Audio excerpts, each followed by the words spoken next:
corresponding efforts in others in order to have that compensation for competitive application and balance. Cool. But then we go back to mechanics, which mechanics for this game were fine. Mechanics for this game were actually really nice, offensive and defensive. It's just everything TOD'd, which is fun until it's not fun. Yeah. And I feel like there's always... It kind of takes away one of the nice traits about certain characters. Like in Marvel 3, there are characters like Nova who have amazing neutral, but not a whole lot of damage. But then you pair them up with someone like Spencer, who you can, start the combo with Nova, tag into Spencer. Spencer's your, damage machine. And it's kind of hard to have that when everyone's a damage machine. And the game still does, Gone is a pretty good damage engine, and so is Phinks. But I feel like there could be more of that. Right, like more of those active tag optimization routing. Yeah. Alright, so viewers, fans, subscribers, and anime fans across the spectrum, I welcome you guys back to the next episode of The Space Bridge here, the official podcast for the Iacon Battle Circuit branding. So, it's been a good minute since we did a Hunter x Hunter Nen Impact focused revision point. This game's had a lot of ups and downs in a short span of time before the DLC patch marked the start of change for the game and its community. A lot of people kind of switched up on this game, in my opinion, for lack of a better term, and it didn't really get a chance to go anywhere or grow, and people didn't stay with it on the back burner in order to help build its base when there were sales active for this despite the pending stagnation. And so it's the fact that you gotta be on the game or to be a part of it if there's something that drew you to it. Whether or not some of that with this patch changed for the better or for the worse, that's what we're here to assess for ourselves here tonight. And so join with me is one of the players from Marvel vs. Capcom and also from the Hunter x Hunter community. I want to introduce you guys to Asawarau. Hello. Alright, I appreciate having you on here today. I tell you, it was forever to find a guest in order to speak on the game. It's like trying to find rain in the Sahara. Really? I thought, it sounded like a huge community, but I figured a decent amount were still playing it because it's a pretty good game. It's solid. A lot of the basic tag babies that are known in a lot of those weird cracked scenes, either Power Rangers or Marvel vs. Capcom 3, or even some in Infinite, they do play this game from time to time, but not too many of them play it consistently or religiously like that, but the far and few. And there's even less people to really try and speak actively on the game.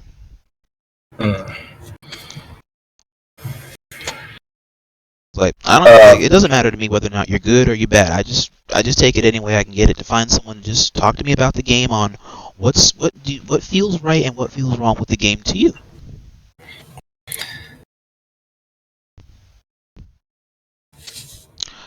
So let's go ahead and begin. Oh, go on ahead with it. I'm sorry. I was gonna say I think they're if you look a little bit more in the TNS community. I don't know if you're on their Discord server or not, but you might be able to find someone there who is more willing to talk about it. Okay, I'll give it a shot.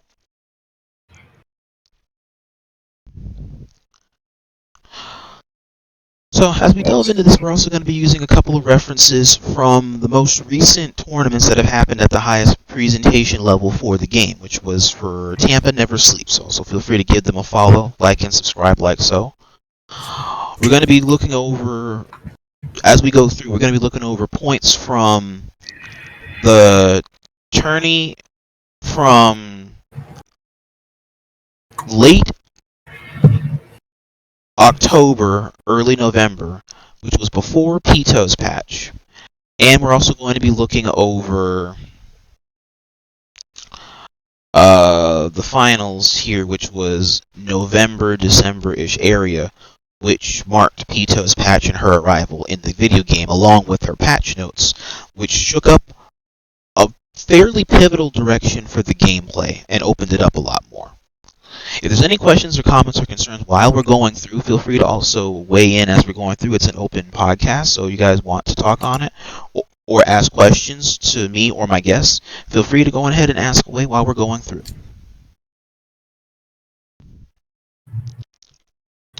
So my first question I want to go into here is delving into your journeys with the game. What confused you the most in your starting hours with the game?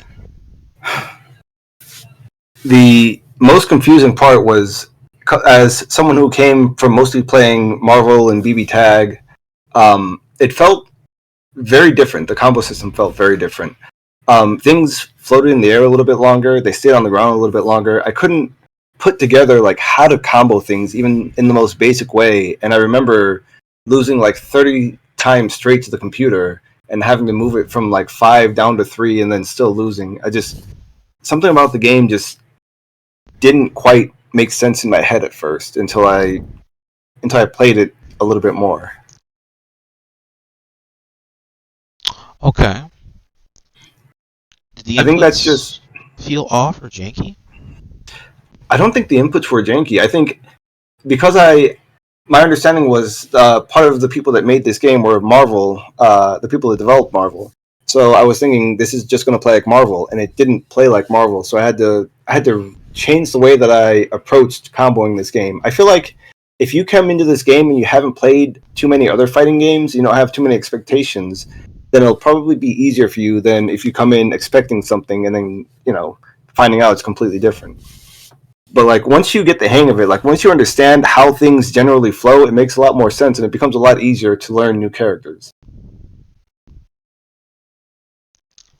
Would you say that a lot of the cast follows the same flow or formula? Not just like tag, like how tag combos really work in like most tag games, where you like ABC assist, ABC either assist or ender, but like it has a general formula in which to follow the neutral or the pattern of how to set up or set play or use assists to guide the direction of the nature of the match.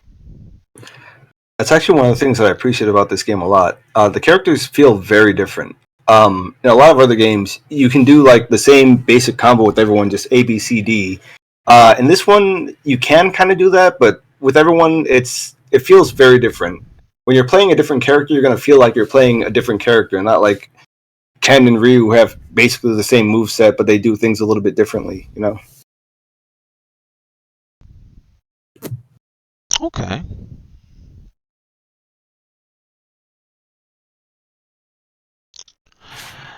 Next question. In your opinion, was the issue the gameplay itself or everything surrounding the gameplay?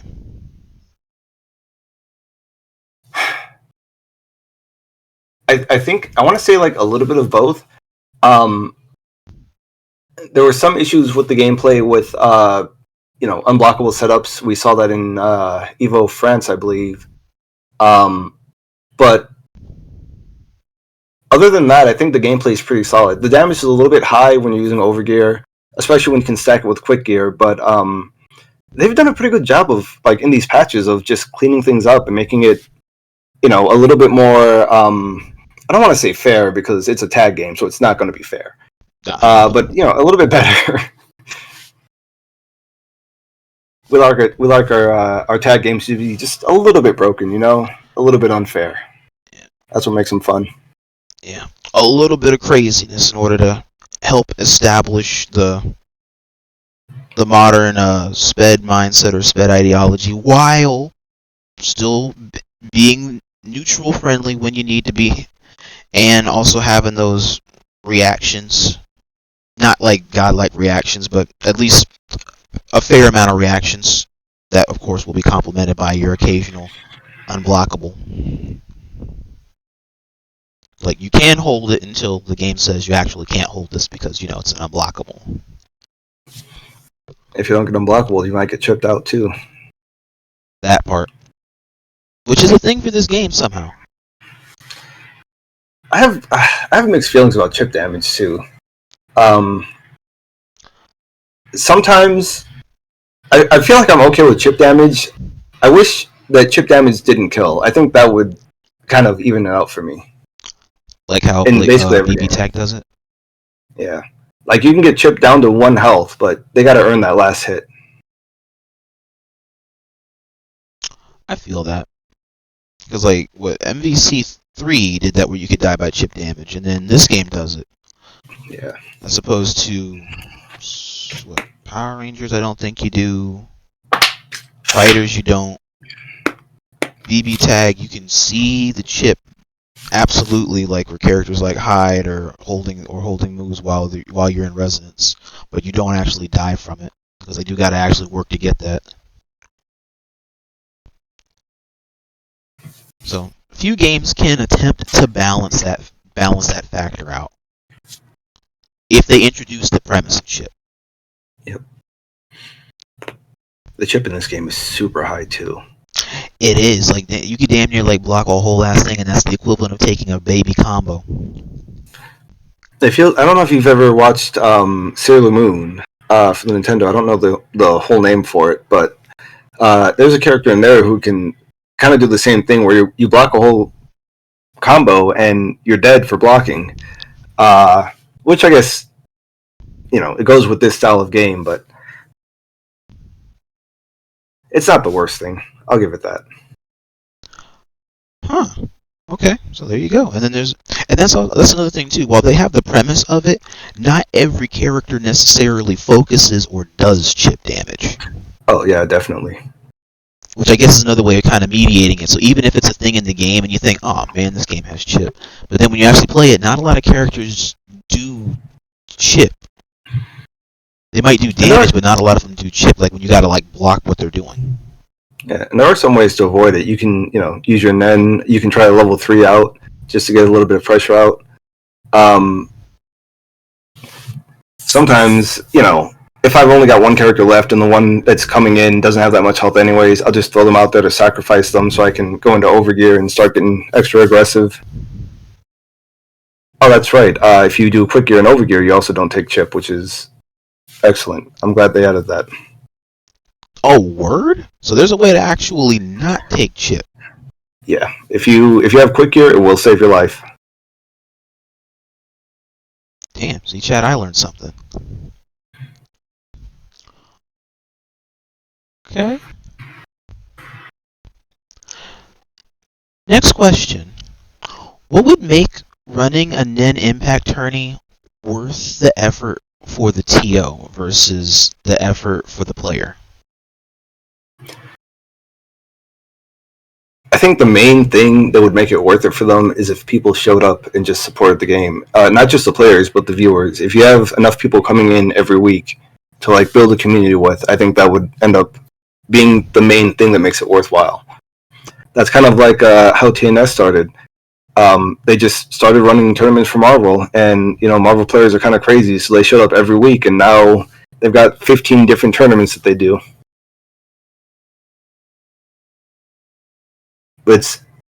It's really just getting the people to kind of commit to the game, in the same way. That's the hard part, but that's what'll do it. Yeah. It's like what, like for TNS, for example, yeah, they started out mainly with like MVC2 or MVC3? MVC3. 3. I'm not. Have they done MVC2 tournaments? I believe they might have, but their main thing has always been Marvel 3. Okay. Yeah, because I know they were definitely like an origin Marvel point, because Tong is like an OG Marvel head. Yeah.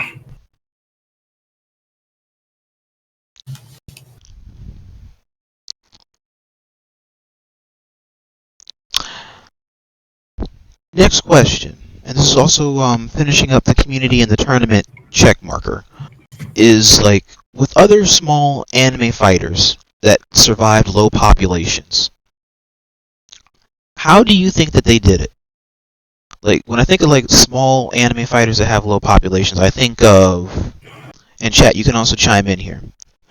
I think of like DNF Duel. I think of Power Rangers Battle for the Grid. I think of Kill la Kill If. I think of I could debate Grand Blue North America compared to South America after the patch 1. It's like a gray area there. And Uni 2. It's again, like I said earlier, it comes down to the community. There are some other smaller fighters like the Sailor Moon that I mentioned earlier. I believe that started off with just a random guy who I don't remember how he found the game. There's a video about it, and he just figured he really loved the game. He wanted to get more people into it, so he started inviting friends over, and then friends turned into Discord friends, and that turned into like a whole Sailor Moon community. A similar thing kind of happened with Gundam Battle Assault 2. I don't know if you've ever played that game or heard of it, but Sailor Moon S. is that the one? Yeah, that's the one. That game's so cheap. I love it. Ooh. If you haven't seen it yet, I highly recommend it. The tournaments are super hype. I think And the roster is weirdly balanced outside of one character who's completely broken. also by Arc System Works. Hey, the more you know. It's an early Arcsys game. They kind of killed it with this one too. Damn, a different time. I bet you can probably find this on PC. I believe so. I believe the community that I mentioned earlier actually made it available on PC so people could play online against each other. Sweet. Okay, I will definitely try and... Alright, so guys, if you're out there, look this up on Steam. Bishisho Senshi Sailor Moon. I don't know if it's on Steam. I think you have to get some kind of emulator to play it. Oh, man. Okay, but just still, try Sailor Moon S out there, and then see what Steam pulls up. Let it cook. Might show us something. I don't believe Sailor Moon is on Steam. That's unfortunate. Damn, that is mad unfortunate. Because at Pride FGC, last year they featured a Sailor Moon game as one of the newer installments. I just don't know which one that was. It might have been that one. I hope it wasn't the newer one because that one was it was a game. Hang on, the sequel is not great. Let's see, Pride FGC Sailor Moon.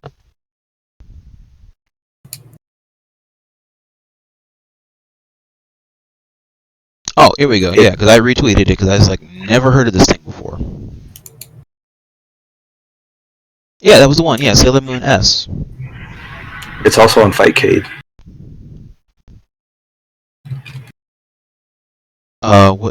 Where's Fightcade? It's a thing you download that it has a bunch of older games on it. It's really nice. I highly recommend that as well if you haven't tried it. If you just like old school fighters, that's where you go. And they have I believe they have rollback for pretty much every game now. You just go on and play some games against people. That is awesome.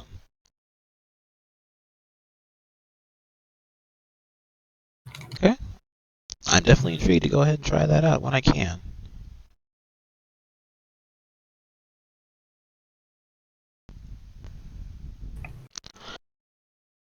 Next question, as we go into the... Yeah, I just had it up. We go into the identity aspect of the gameplay.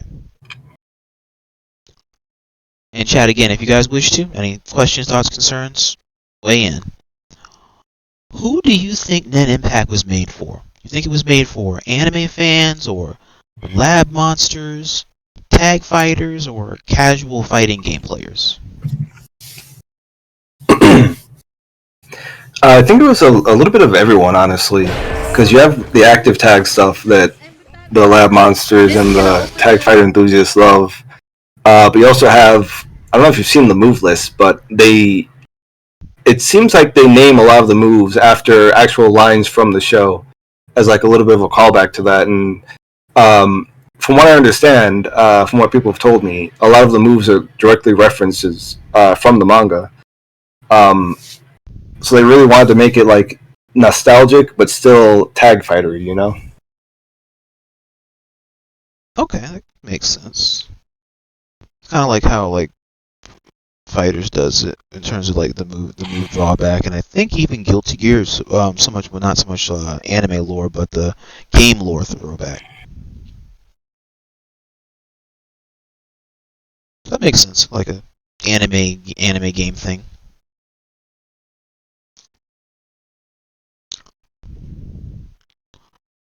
Because for me, in my opinion, I feel like it was made for like in-depth tag players, and it was made for attempting to bring in a casual focal point through that same lens. Do you think the simple, I guess, what do they even call it now? Where you don't have to use commands, simple inputs, simple specials. Yeah. Do you think that helps attract newer players?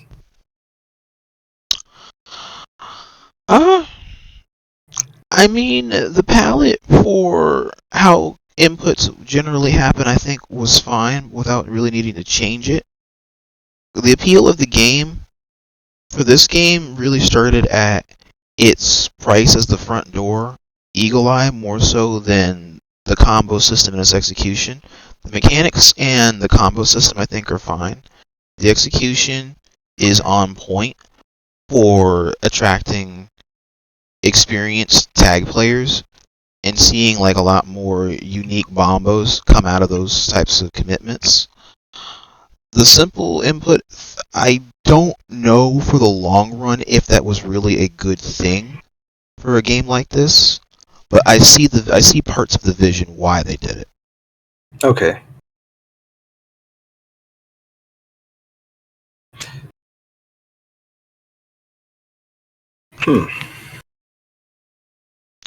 I think for the most part, I think if combos were done the same way on regular notations and not simple input, I think that the combos would still come out the same. But I also think that new players would feel more rewarded in the diversity of combos and routing, more so than needing to rely or call back to default auto combo-y routing in order to try to compensate for hit confirms and your pressure setups and base routing. Yeah, that's fair. I can see that. I wonder if they did have normal inputs instead of the simple inputs, if they could have added more specials to each character. That's kind of my one. I think every character has, 3 special moves? I think that's right. I wish they could have had more. But then again, I didn't watch the show, so I don't know really how much more they could add to every character. And even with only 3 moves, like, there's a lot you can do with a lot of these characters. Where when I started playing, I felt like the game might end up being too simple, but I still felt like it was a good game. And then I started watching people play on TNS, and they were going absolutely wild with these combos. They definitely pushed the game to its limit, which I guess tag players, of course, they're going to. I should have known better. Yeah, like this shit right here, like yeah, like with the way this big ass woman just did like a whole TOD off of some bombo just now, chat. Like, and they were in they weren't even in overgear. That was just like a simple toddy touch. This guy has some insane damage. I like the way they I like the way they made her. When I first played, I thought she was going to be the best character in the game just because, Phoenix character, she's going to be broken. But having to pay those 2 meters, that tax, really does hurt sometimes. Yeah. And then, of course, getting snapped in always hurts, because Little Bisky cannot defend herself. Yep. You got this super Broly half-an-ass character here. It's just fisticuffs into fisticuffs. And again, that's another thing too. Like the mechanics for the active tag here is like such a nod to the crazy active tag setups that you can get in BB tag. Like it's not even funny. Yeah. There's so many it's just you have so many options. You can side switch. You can do guard crushes. You can do high-low mix-ups. You can do unblockables that are high-low, or unblockables that are set up after grabs. It's disgusting. But that's the game that we play. Or at least that's what they say in Marvel. This is the game that we play. You just kind of have to live with it. Yeah, I mean, that is what people signed up for, because they wanted the anime tag fighter to kind of have an adequate layer of Mickey to it with an okay introductory floor. I'm not realizing that, okay, if the game has Mickey to it, then it's going to have a pretty good introductory floor through that lens to a degree. Yep. So they just make sure that there's also repercussions to each thing that you try to commit to, or that there's a drawback for using or applying said Mickey thing. That way it's not just free to just keep throwing it out. I kind of had to learn that one the hard way. Like I said, I came from Marvel, and a lot of things in Marvel that's a lot of damage. Yeah, that's some big boy damage right there. That's why I said this dude just feels like just super Broly. Like he touches you, you might die. It's rough because he can stack in so many kinds of damage with his super quick gear and over gear, and then he can just guard break you, and suddenly you're dead. They've made him a lot more fair since the patch. That his shoulder charge not having as much range is really nice. It feels like you can actually get away from him. That's good.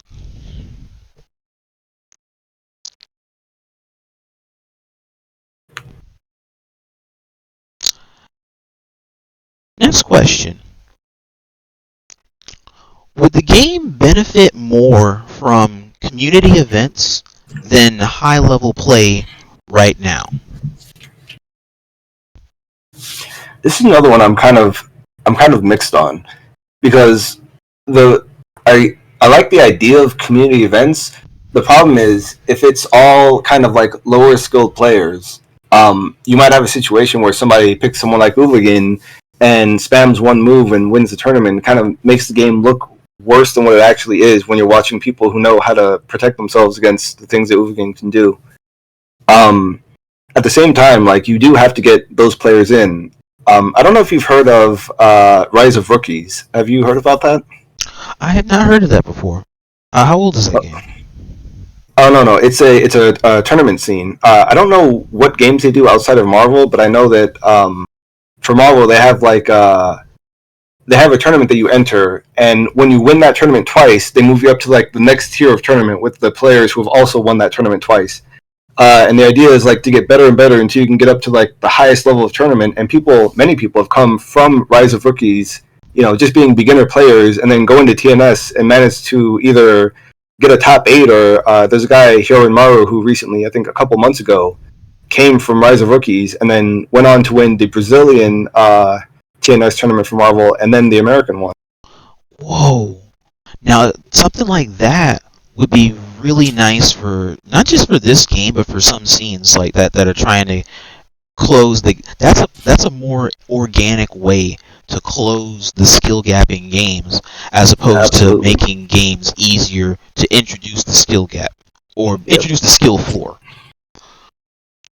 And it's nice because, like, once you win the tournament twice, you move to the next level of tournament. You can't go back and like beat up all the weaker players. So it gives new blood a chance to climb up the ladder and eventually hit that goal of entering TNS or another major tournament and trying to win there. Exactly. That'd be amazing for Hunter x Hunter too, if we get enough players to join for it. Now, TMN, Training Mode Network, actually, their normal thing, they actually just do something like that, but not totally. Like, depending upon like the skill, like your skill level for that game, as long as it's not advanced level, then you basically do you can keep returning. But if you won it too many times, then yeah, eventually you do quote unquote graduate from the academy, and so you can't really go back there anymore. You got to go into the real tournament circuit now with the other higher levels.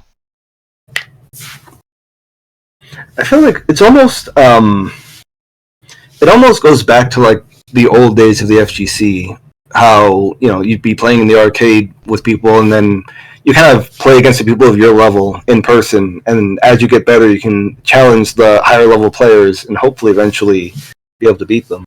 It kind of has that kind of feel to it. I like that. When you're playing online, it's kind of a coin flip on whether or not you're going to get rocked by somebody, if you're going to get a fair match. Yeah. Because online, in most anime game environments, kind of just prepares you for, okay, this is the coin flip of you're either going to play neutral, you're either going to beat that guy might beat you, or you're just going to actually just get seen exactly what it is. And by that I mean you're going to get clapped. I know the feeling.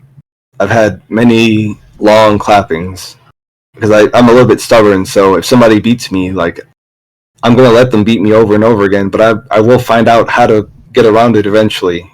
Right. Because sometimes that's literally just a matchup. It might either be a person matchup or a character matchup. But that's how it'll be for a bit until you get an idea on like how they play to see, okay, now I kind of see the flow chart. Yep.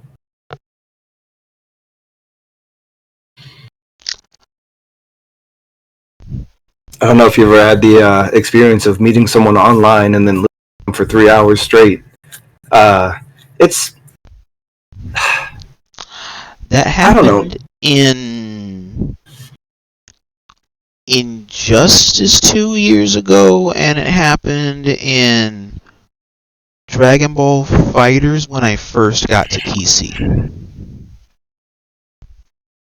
do you enjoy things like that, or does it frustrate you? Surprisingly enough, I'm a weird glutton for punishment. I actually don't mind it. Yep. Because like how I adapt is like I try to adapt to either the character or your play style first, and then I build from there how to optimize or maximize my game plan in order to take you down. And that's the best way to improve. I feel like a lot of people don't like losing, so it's kind of hard for them to get into a fighting game when they practice a little bit, go online, and then play against somebody who really knows what they're doing, and it's kind of discouraging. But we have to like teach the community, teach the players that like that's a good feeling. Like feeling that discouragement is good because that's what's going to give you that drive to do a little bit better and come back and hopefully beat that person next time. Yeah, that's a part of how you learn. Like there's a natural discouragement with fighting games where you will eventually lose, and that's a part of the next building step on how you become the better version of yourself. Like, Chad, I shit you not, like, hell, we've had to lose hundreds and hundreds of games out there in order to be successful or have any type of successful palette to what we have now. You got to be able to learn how to lose in order to understand how to win. Yep. I'm not saying it's going to be easy though. A loss is a pretty impactful thing. It's just as impactful as when you win. A loss is also just as impactful because it teaches you about what you're doing right and what you're doing wrong in terms of not just decision making but also in your habits. You might think it's good to be doing these things, but not against everybody. Because there's some people that could even read exactly what you're doing and then you become predictable naturally because you're doing what comes naturally to you. You weren't shown differently. This person now has to show you very easily that you need to do something different. It's kind of hard to adapt on the fly too. One thing that I really need to work on that I always tell other people to do is just go back and watch your games, because when you're looking at it from the outside, you can see your mistakes so much more clearly. Exactly, especially when it's fresh, because you remember what you were thinking about when you were doing this. Oh, let me tell you a story. Do you know, man, he's another TO. He runs tournaments for BlazBlue. Don Khan, have you heard of him? That's my boy. Yep, Don Khan of the Big 8 Ralstons. Yeah. He whooped me for like 2 hours one night, and I was so salty. The next day, like, I was at work and I was just thinking about it. Like, I cannot believe I lost that badly. And I just sat there and I thought about it for so long. Like, what could I do better? And I came back the next night and challenged him again. And I beat him like 3 or 4 times in a row. And he said overnight I became unkillable or unbeatable. And then he proceeded to whoop me for the next like 2 hours, which is fine. Like Yeah, I I was got about my to say. win, so Let's say you took away the real estate. he got me back. Yeah, You know what? That's fine. That's just part of the process. That's how you gotta learn. that is. Like the first time I had a stream match over there at the arcade, I fought one of my homies and that helps over with my events. His name is Yukari Meta. He plays Neo and Hilda, I think was it that time? Ooh, That yeah. was when I was in my when I was in my Hilda Hawkman phase. Any other time I can beat him. That time I didn't beat him at all. I got like close on round 2, round 3, but it was the stage fright of being featured on like Blaze Blue's like one of Blaze Blue's like town hall stream sessions that I Oh, yeah. just that just kind of just made me just like freeze up the whole time. That's kind of how I felt the first time I started playing online. I don't know what my hands were like shaking. I was nervous. And it's like there's nothing at stake here. Like I shouldn't be nervous about it, but I'd never played online. I'd never played another human being before, so I was, just feeling a little bit. I can understand that. Yeah, because it wasn't like it was a lot of people. It was just the fact that it was just featured for the first time on here, like on the main thing, and people actually see what I do. Yep. But the only other time that happened was the first time I got featured at NLBC with Team Spooky. Oh, That okay. shit, I remember that shit was like I was like mentally gone like the other half of that set when it actually just dawned on me that there was like it's not just a few dozen whatnot. This is several hundred people watching me right now, and I'm Yeah. just like, holy shit, dude. I mean, it gets easier over time. So It did. It got vastly easier, but when I went back and looked at my first time, I was like, oh damn, I was really cooked right here. It's not even the fact that I was just losing the opponent. Like, no, I actually was just mentally gone right here. Like, I was just pressing things. Oh, I tell you, it's an experience.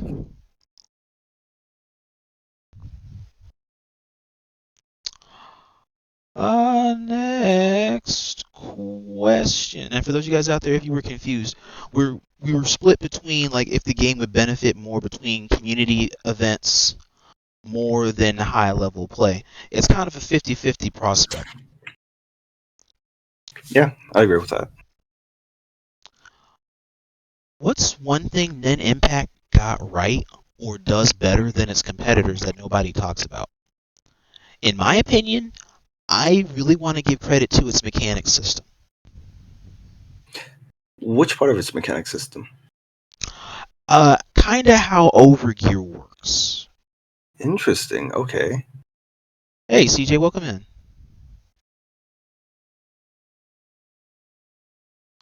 Oh, holy crap, you got hoed. Leorio's kind of scary. Yeah, hang on. They had to make that. Gotta scroll back here just a smidge. That was clean. You got like a clean pickup at the end of this shit. Look at this. Right at the end of the pipe. Boom, right there. And then got the extra icing on the cake and killed him. So he was able to like time that or delay that somewhere to get that extra link is what that looked like. Ooh. Okay. That's interesting. Was that no, no, that was the end of the super, actually. That wasn't a snap. Yeah. Living Legend 20. Oh, that's Kid Legend. Okay. Yeah. Kid Legend is absolutely wild at this game. That he is. I interviewed his father in one of my segments not that long ago last year. He did a good job teaching them. You're not wrong. Both of his kids play tag based games from the Marvel's years. I don't think I've seen him enter TNS in a while, but when he does, like, he puts up good results. He does. I can't wait for him to be, older and entering tournaments a little bit more often. See how far he can get. For sure. Because he's won Power Rangers events. He's won a Marvel vs. Capcom for 2 and for 3. and he's Really? also won several. He's won a few Power Rangers that Tampa's hosted. Okay, I didn't know he played that. So he's definitely he's definitely a tag addict.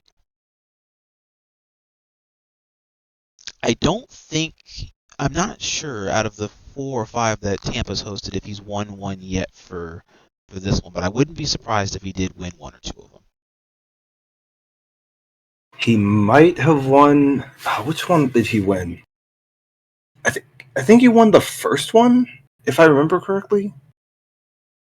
I can believe it. It's been a while, so I can't remember. Chat out there, if you know, let me know. Let us know.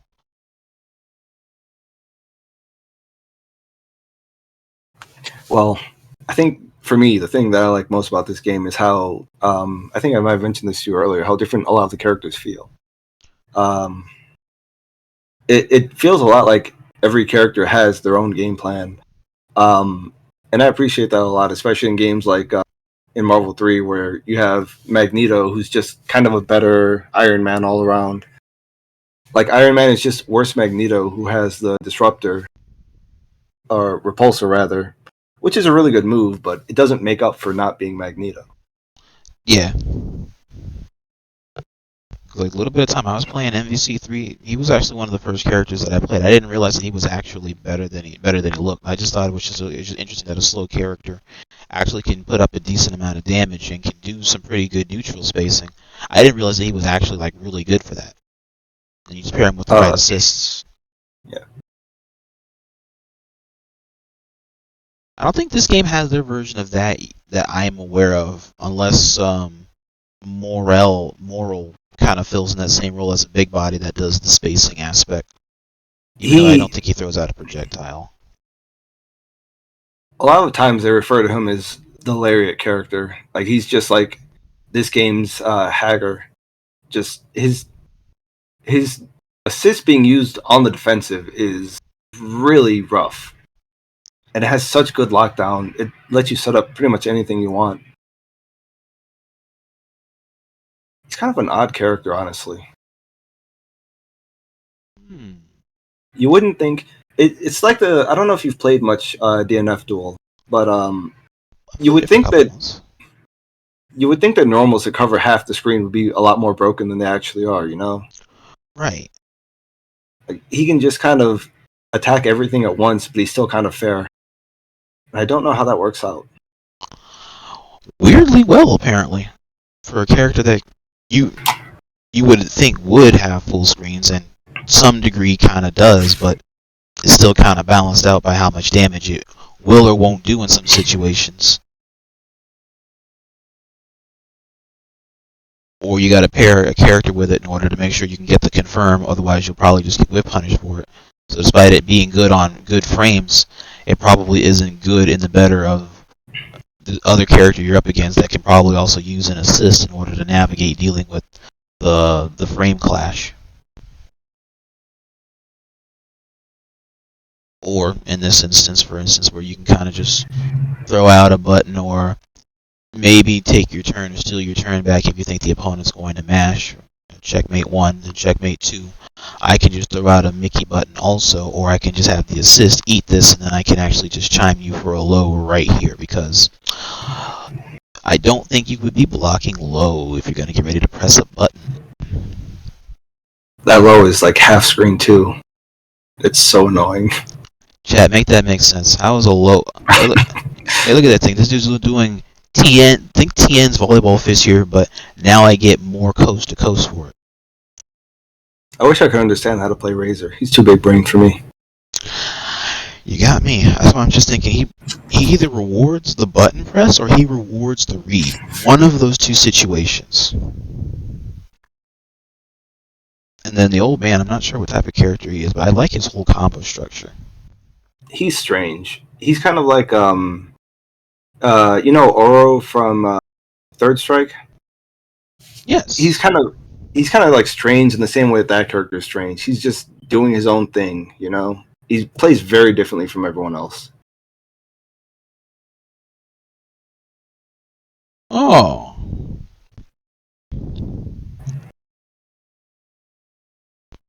All right, let's see. Next question. Should the community focus on onboarding event? Kind of a redirection of what I've talked about earlier. So, next question. Yeah. What would good enough support actually look like for Nen Impact? I don't know how other people would feel about it, but I feel like considering how DNF Duel went and some other recent games, like if they just come out with the season 2, I'll say good enough. I'm not sure if they will, but I sure hope they do. Another set of characters would be nice. Same. Expand the roster. Because there's more fighters. Even if they may not be like outright fighters, putting more fighters in the game for the attempt of adding to the roster to continue like the expansion and variety, I think would be the better continuation of a vision for the game's roster and for the game's attempt at balancing. If we're lucky, they'll add a story mode too. Hey, speak of the devil, CJ actually went on. You're right on point, CJ. Now that's my follow-up question. So for added content, so this game does not have a story mode? Not really. The story mode it's kind of like an arcade mode with some scenes in it, but it's not good enough to justify the price.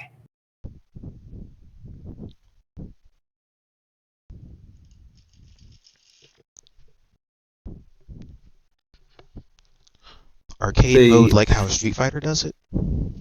Um, it's been a while since I've played it, but there's like you fight and then there's some story, and then you fight again. And there's some story, but it's not like there's not a lot to it. It's not very long.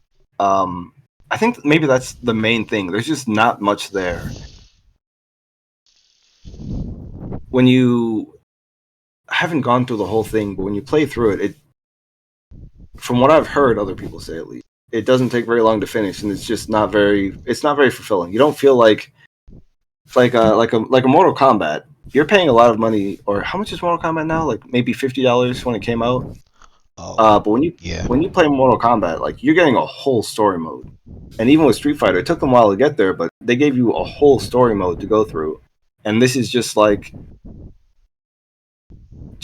maybe a couple of hours if you're kind of slow at it. It's just not enough.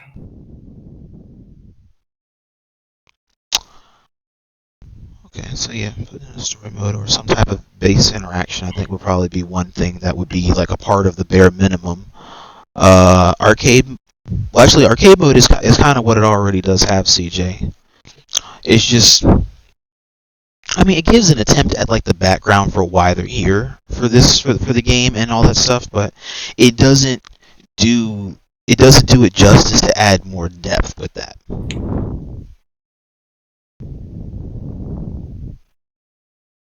That's the main issue with it.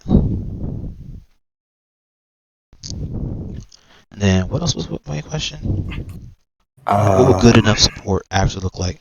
So okay, yeah. So to expand on that, I think like what would be good enough is like understanding what the concept of the bare minimum would be. So, like, online wasn't good when this game first came out. When, in my opinion, if it's trying to promote itself as a fighting game to the edifice for online and offline, that's a base necessity I think that would need to be addressed before it even got here. Which I had a feeling was going to be an issue when it didn't even have online for the beta trial. That was the first red flag for me. Do you know if this game has crossplay? No, unfortunately, it does not. That's another one that hurts. Fighting games are so niche, and having them split up between consoles, it really hurts. Yeah, like that would be the next, like for this generation when we first got out of COVID, like all the games of this generation right now are pushing to have rollback. That crosses off one thing. The next big thing, in my opinion, does need to be crossplay. But how do you make crossplay a part of the bare minimum? Can every game house it? I think to a degree, yes, depending upon the engine that it's on. That doesn't complicate online connections. I think the bigger thing for it is that there already aren't very many. Like I don't know if you've played Blaze Blue. I don't remember if it was on PS4 or on PC, one of the two. Central Fiction or Tag Battle? Central Fiction. I But I could played use Tag Battle as an. Yep. some on PC. I have not played it on PlayStation. I can use Tag Battle as an example too. On the Switch, there's nobody playing it, and I don't. They might have added crossplay to everything but the Switch, but I had it on the Switch, and online was basically dead there. I had to play on PC, so you can't cut up the community like that because it really does just hurt the game.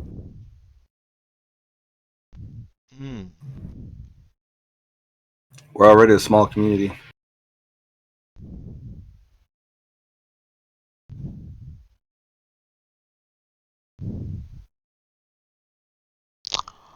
Okay. So crossplay would be one. They already fixed the online that crosses off one in order to correct the small issue. Expanding the roster, I think it would be another one. Opening up the game more. Okay, yeah, they crossed that one off in the latest patch here in order to open up the game a bit more. I'm not sure how you feel about this. If you remember on Blaze Blue Chrono Phantasma Extend, they had kind of, I don't want to call it like a roguelike mode, but it was more like it was called Abyss, and like you play through, and the fights get harder as you go through, but your character also gets stronger. You can pick up upgrades and equip stuff to your character. I don't know if players like actually like that kind of thing, but I've always thought it was kind of cool for solo player content to have something that you can like have a character and then build them up to fight harder and harder fights. I'm not sure if the general fighting game community also likes that. It might just be the roguelike player in me saying that.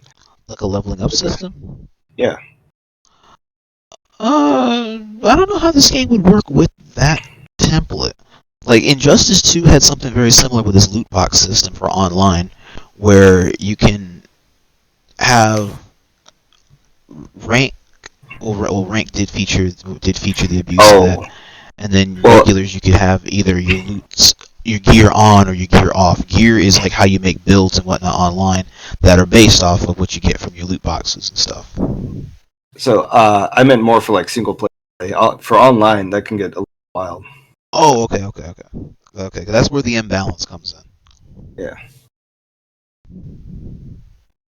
Yeah, if they do it for offline, it'd be something different. I wouldn't be against it. It would be a pivot to try something new, just to see what type of crazy stuff you end up at. Well, a game like this would be extremely crazy. Agreed.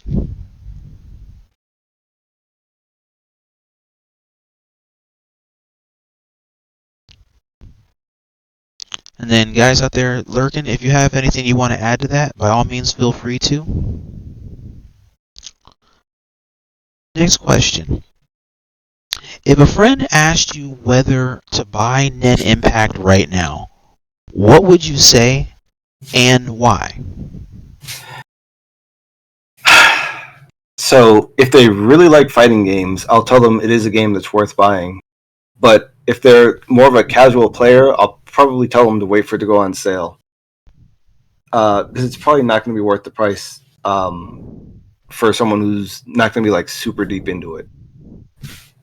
And it's rough to say that because it is a good game, but it's just hard to justify the price. It really is. Like, if it was, like I said earlier, like if it was $30, $40, maybe $50 max. But that's $50 for the collector's edition shit. I could try to convince you, but it can't be $50 base for base game. Like it's just under nuts and bolts of the fundamental shit I would expect the game to have. It just doesn't have enough meat. I mean, that's really what it comes down to. Not enough meat for the market, no. And pause chat. Now, as we go into our thing here, we get to take a look at the wrap-up notion here. if I were to convince someone about the game, I feel like the fine points about the game to go into would be, okay, yeah, whether or not you like the IP is one thing to go into. This game was definitely, the IP was worthy of having a game like this for a long while since Absolutely. Jump Force. I feel the game's combo system and mechanics are very rewarding and very enriching to hit, and it feels rewarding when you go to try and hit these when you go to hit these combos that feel almost impossible, but they're really cool when you go back to rewatch them. It's just the fact like, wow, I really did that. These combos are really nice and they're really sick. I will say though, for the reward for all these combos, originally the meter gain and the damage output did not feel balanced. Which is, okay, if you're looking at that long term, that might be a turnoff. But it's the fact of playing as your favorite characters and attempting to work through the finite points of the risk versus reward and how much I'm gaining meter-wise for always advancing versus blocking, and then how much damage am I putting out if I should not block or if I take my turn.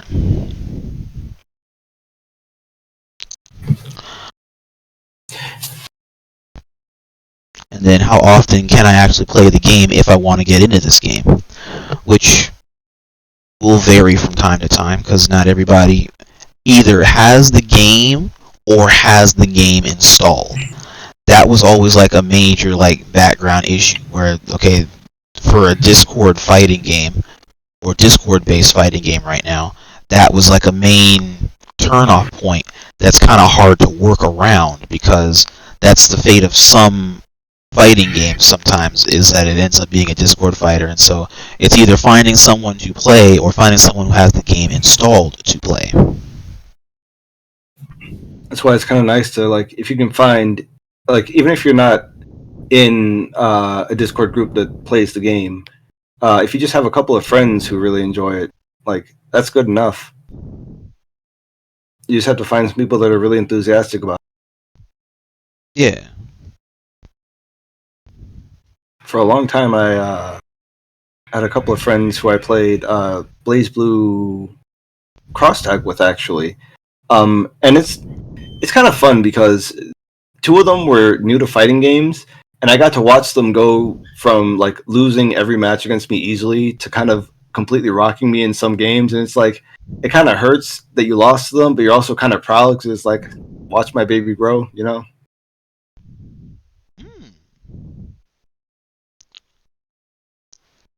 Losing can be fun too. It can be. It's not always meant to be like an endearing process. It's a part of winning and losing. One person does have to win, one person does have to lose. If you learn something about it, then you're always free to switch the positions. Yeah. If you can just get enough people to like feel the same way about fighting games, that's really the thing. Like, if you can just get enough people into it, that's the thing that's gonna keep it alive. It's gonna keep it going and make you want to play more, and then maybe get right.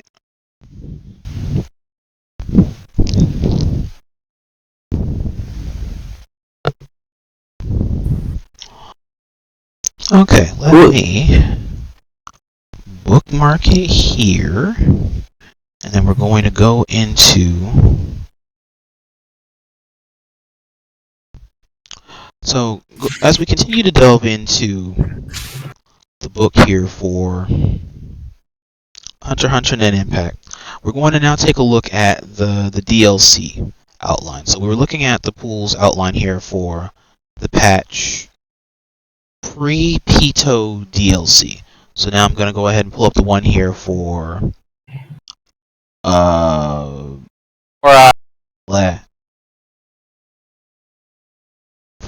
neferpitou when Pitou first got here, and how her patch introduction had changed the premise of the game here. So we're also going to have this in the background, in order to show how the cat introduces some interesting Mickey into the environment. Now, with her patch, I also want to take a look at the patch notes, and then we're going to take a look at our further questions outline. So let me go to the Hunter. I have to go back and try to remember what those patch notes were.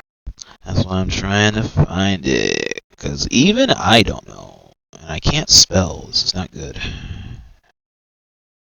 Hunter, bruh.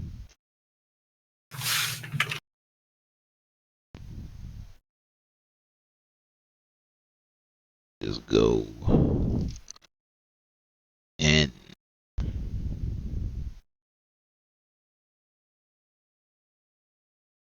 I swore there was a HxHNI Nen Survivor.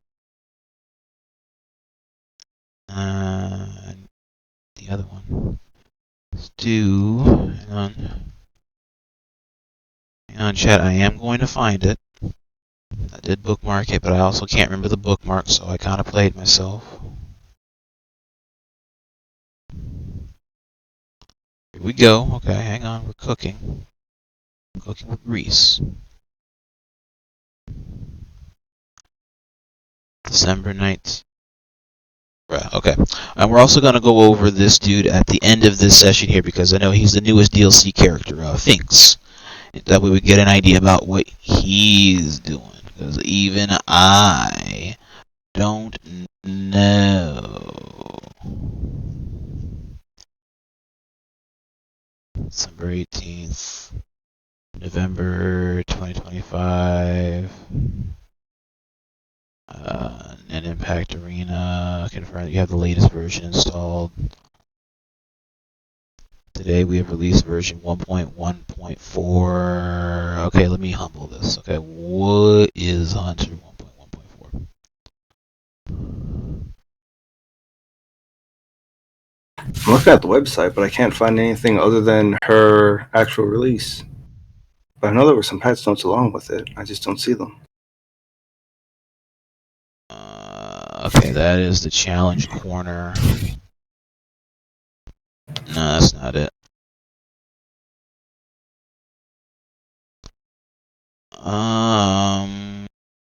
That's 1.1.2. That's for Nintendo Switch. Nintendo Switch. Is this it? 1.0.7. This one doesn't have Pitou in it though. Or Arts.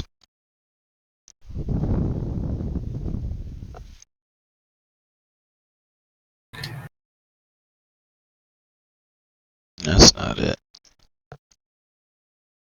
So your chat, do you remember when P2 first came out? When she first came out?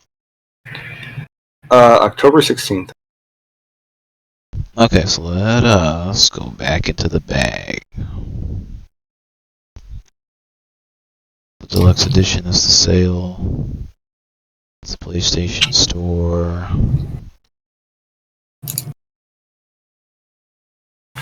Here we go, neferpitou.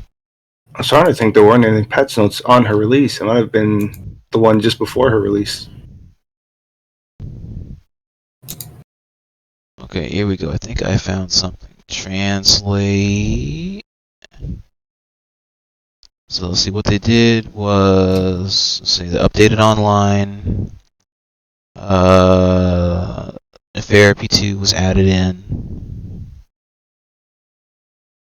Long reach attacks, good at close up, gap in an instant. Alright, it's just reaction shit. Added guns arrangement costume C.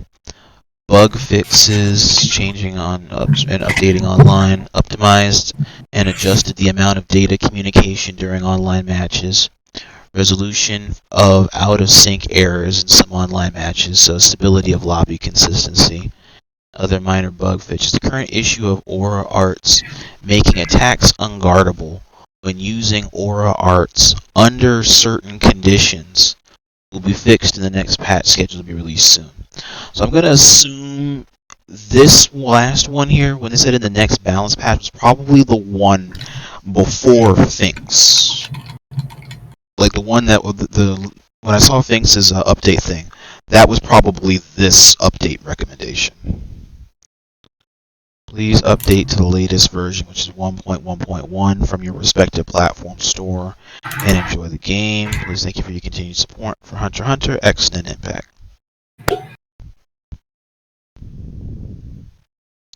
Alright, chat, that sounds feasible? Or correct to assume?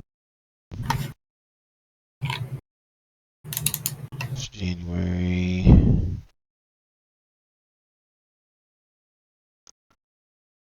Might as well just let it be free at this point. All-time Steam numbers for a game that's on console in 2025. Interesting. Okay, so for this one, there wasn't a big balance update, so it's just adding things, not so much fine-tuning things. Okay.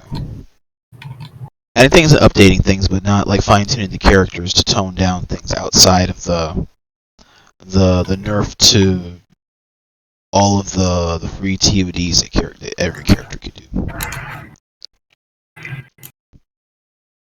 Okay. What'd you find on your end? Pretty much the same thing. Okay. I do have the Phinks balance patch pulled up.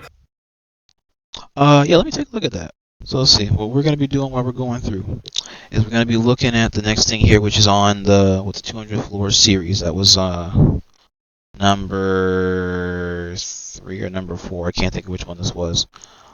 This one had, I know it had Asawarau, it had Rabbi, it had Escalante, Deadman, Sandula, Kid Legend, Rabbi, Joey D, Sneeze Lord, it's the homie. Joey D being the only, or at least apparently the only, basically player in NA right now. I don't know how people aren't playing her. She's so good.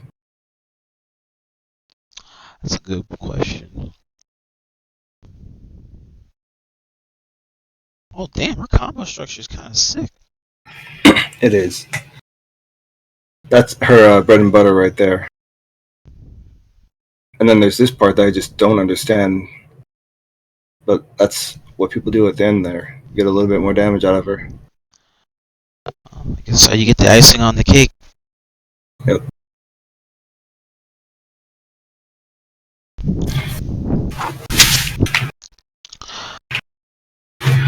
Alright, let me see. Patch notes 1.2.2. Alright, chat, let's read up. Skook. Alright, patch notes. Character balance adjustments. So the adjustments here, so for Gone. Let's see. The special changes, it now penetrates most of the armor. Reduce the speed of the fishing rod. So they made the fishing pole move.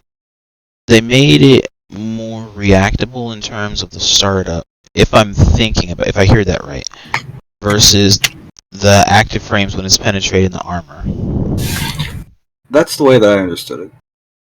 So it's slower, but it pierces armor now. Right. My only wonder is, does it still combo into itself from full screen? I haven't had a chance to test that. Because a lot of times if you catch someone full screen, you can pull them twice and then just start comboing them off of it. Oh, okay. In a similar way, like Kid Boo's 3M, 2M. I haven't played much fighters. When he does that foot stomp under the ground. Oh yeah, maybe. Oh, okay. Similar to that. Let's see here. Killua now allows for aerial actions after you. Great Lightning Strike. So they must have reduced the landing lag or reduced the recovery frames, if I'm reading that correctly. If you can allow for aerial actions after the use, or or there's a follow up with this now. One of the two. I would have to see if that's his normal lightning strike or super. If it's his super, I'd assume it would allow him to not be stuck in the air afterwards. There are some moves that when you use them in the air, you're kind of just dead weight, and all you can do is fall down. So maybe they made it so you can dash or attack afterwards or something. Okay.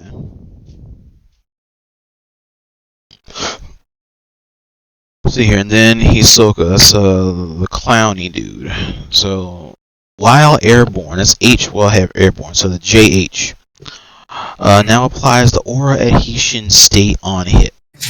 So for him, I guess it's him having an aura is a part of his level up or a part of like an install. It is his. I believe that's the name of his sticky gum thing that lets him pull people in after. He only has specific, I believe, heavy punches that apply that, and maybe one of his specials. But this should open up a lot more combo opportunities for him. Okay. And then bungee gum, when you're reeling in specific changes, is now can transition into the following moves after activation.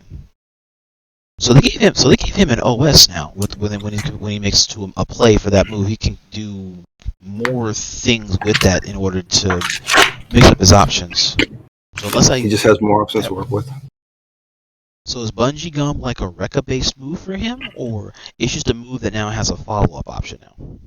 It's kind of weird. So certain punches put the bungee gum on someone, and I believe his back heavy is what pulls them in with it. Back heavy, and it might have been his neutral special. It's been a while since I've played him, but he can basically either pull you in and then whack you to like continue a combo, or just pull you in to mess up whatever you're doing, get you close, and then do whatever he wants. And now he just has more options out of that. He can also fly with it, but I don't think he has to actually put the gum on you for that one. You have to like hold a button and a direction, and he can. It's kind of like Spider-Man in Marvel, where he shoots the web and then flies over in a direction, something like that. Okay.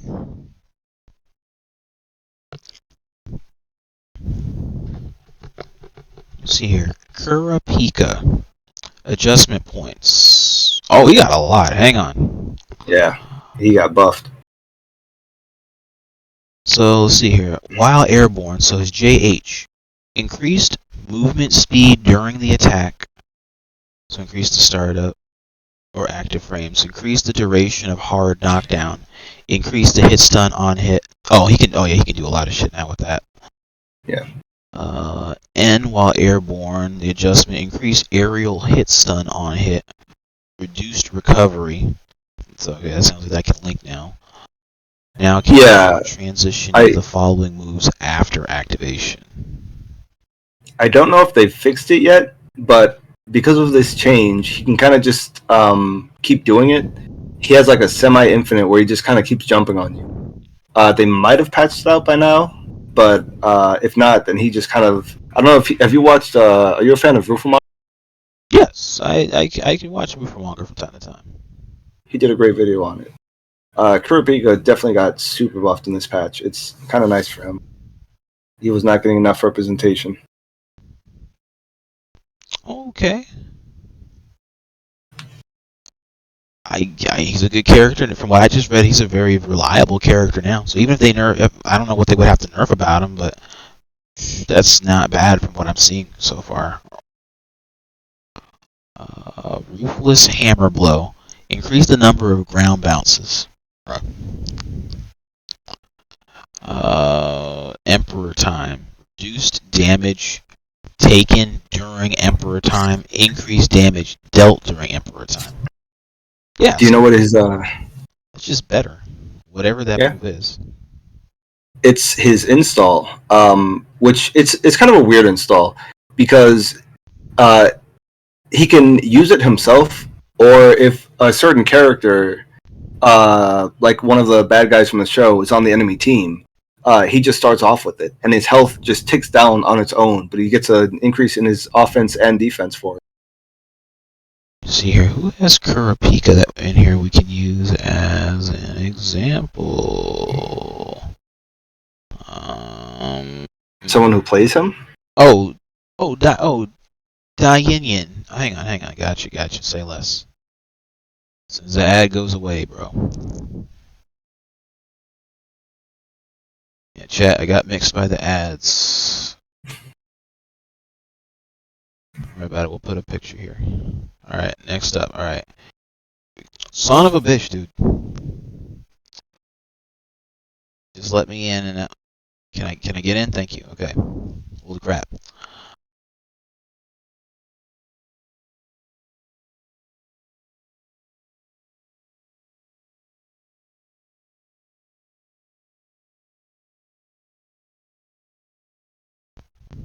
Okay, but here we go. So we got what is it? That was Rabbi who's using. Yep. Clown Boy is using Lirio and is using Kurapika. So here we go. His Kurapika is really good.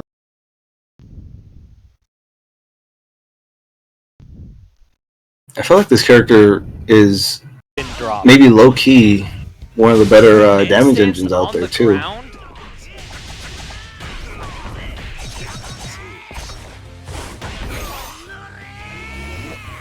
Tag in, we're gonna get some more damage going on. Yeah, that move looked like that should have dropped, so that was definitely from the buff. Yellow bars from chip damage and some trades, but Robbie, what a... I don't know if this patch had has the new update. Other than a trade... This one was 24 series. This one had to have been, because this one included, Pitou. So it was so her patch was live when this was that, at least that patch that we were reading just now. This one was already live at the time of this Tampa. All right. Okay, but from what I could see there, I definitely seen one of these things for the airborne and for I guess Emperor Time in play. Emperor Time, was that chain loop thing that he was doing, or was that something else? It's just a passive buff. You'll see him like glowing, and his health just drops over time. Okay. I don't know if you've seen his heal too, but he can kind of just, over the course of like 2 or 3 seconds, completely heal his health. Looking kind of ridiculous there as we almost just for free, you know, casually. With the slide, gets the hit, drops his combo though, and unfortunately for him, the happy birthday, nice and stable. Whenever he comes out, he should have it because Krollo is on the enemy team. I believe that's one of the characters that triggers it automatically. Unfortunately, he's so super not lasting. Wait, he's draining his HP. Is going down. Yep. Still alive, and that's Emperor Time. And he just passively gets more damage and more defense. Went for the unblockable, just got the air. Anyways, Robbie with the Hisoka combo is going to be able to get plenty of damage. Oh, the trade-off is worth it. That makes sense to switch him out. Okay, that makes sense. If you know active tagging, you can just switch him out and then you get your HP right back. It's almost like it didn't happen. Yep. Just quick. Okay, that's actually not a bad loss. Why don't we? That's why I keep saying, I think people are sleeping on this character. He's really good. Well, and yeah, with the gum, it's able to that chip. Well, it wasn't really chipped, it was in Nen's stance, but still hurt. $1 million tag. And that's, you can see the pink thing on him. That's the gummy that I was mentioning earlier. Oh, okay. When you see that, at any time, he can just pull you over. What a pickup. That's so busted. I gotta learn how to play this character. That was 2 games already? I swear it just started. You know, it's been happening in a hurry here. That near perfect on game 1, the big follow-up on the second. Robbie once again keeping that momentum up. We've toted how consistent, how strong Kid Legend has been. And Robbie right now looking like the player to beat in the whole goddamn tournament right now. Damn. There's so much damage. Yeah. You get touched, you die. That's just how the game is. That is actually. This is like stereotypical tag fighting right now. Oh, this Kurapika damage. He does so much damage. Just look at that. Oh, you might get chipped out. We use the overgear. It deals a little bit of chip damage. Oh, but we spend a little bit because the overgear actually dealt damage. It gave Robbie access to their own. But the dropped combo turns Kid Legend into a favorable position. And to keep them both in it for a decent chunk of time there. Fight at a crime for both. Sends it to the wall. Only gets the point character here, so Hisoka is going to be able to escape. Krollo is really scary when he has max overgear. Too close for comfort as we use the Nen stance to push away. But unfortunately, it had taken too much of a toll on the life bar already. He has so much range too. See some broken guards coming in. You can unlock more than ever with the American Express Platinum Card. Access over $3,500 in value each year. Explore new restaurants with the $400 Resi credit. I'm looking at the balance patches. I'll still keep reading through the balance patches as we're going through, because there's still a few more I gotta go through with the balance patches. Hotel credit. As we keep reading, what character benefited the most from the latest balance patch, and why? Part of me wants to say Gentru, just because the amount of armor that he got will help him actually compete in the game. But I think Kurapika stole the show. There's just too much there. See here, then where do you think you're looking? Adjustment increase the recovery. Okay, so that's a nerf. Rolo, Dance of Death, reduced total duration.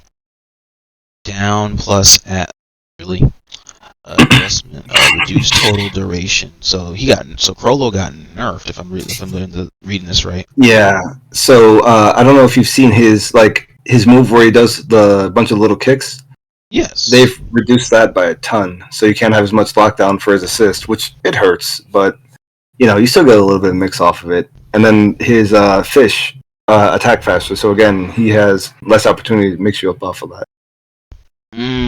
Okay, so you got to think of more ways to mix, or you got to change the positioning on his team in order to change up his game plan. They've hit Crollo quite a bit with those fish, which is, I guess, fair, but it still hurts. It does. I see why, because the fish being active or being able to do a lot for their duration time is really good for him, because that's a core part of his kit. So you don't want to totally take it out of commission. I almost feel like it's a dream, but I'm pretty sure that on release, his level 2 super had 6 hits on his fish, and they reduced it to 4. It did. It makes me sad. I understand why they did it, but it makes me sad. Yeah.